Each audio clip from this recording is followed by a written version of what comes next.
And let's look at what Israel was doing. In the first part of 17, he's not got it on the board. You can follow along if you want to. It talks about in verse 1, said Hoshea, the son of Elah, to reign in Samaria over Israel 9 years. And he did that which was evil in the sight of the Lord. He did that which was evil in the sight of the Lord. And all of the things that we have preached about in the last year and a half, year and 8 months, 9 months, whatever the case may be, we have talked about some of these evil things. We have talked about some of the things that we do as a nation, some things we do as a world, some things we do as individuals that are evil in the sight of the Lord. There is no misunderstanding about it. Evil abounds, church. Do you understand that? Now what evil does is, Israel finds out the hard way.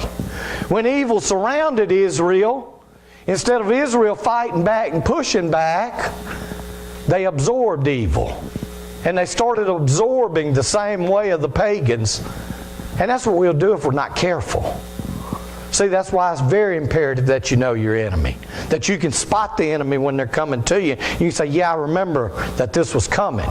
You remember, those of you that was here, I preached the rucksack sermon. That one where I had somebody, I think it was Brianna, was walking around with a rucksack, and I was showing how Satan takes sin. And he doesn't ball it all up and lay it in your lap all at one time. He gives you a little piece, and a little piece, and a little piece. And then before you know it, your whole rucksack is weighted down with sin. And you didn't just jump into it. He doesn't jump out of the darkness and say, aha, gotcha. And this is what's happened to Israel. Israel was surrounded by heathens, is what the Scripture says. They started adapting to their thought process. They started doing the things that the heathens were doing. They started worshiping gods that was not fit to be worshipped. What God are we supposed to worship? Just the only one true God. And some of you are sitting here saying, I don't know why Nails is so bent out of shape about this. I would never do that. But don't we?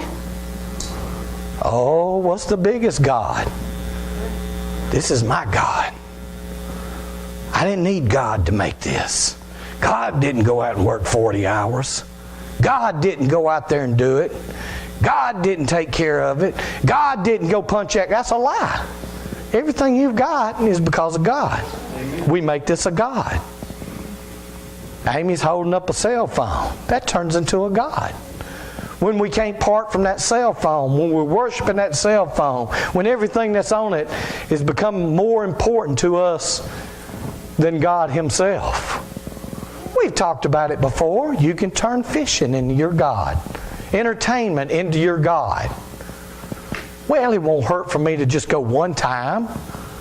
The man on Channel 11 said this is a good fish day. On Sunday they do the little graph. Woo! So I'm going to follow that. And that's my God.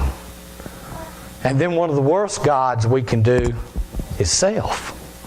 We put self as our God.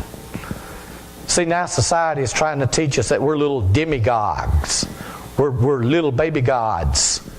It's no such an animal.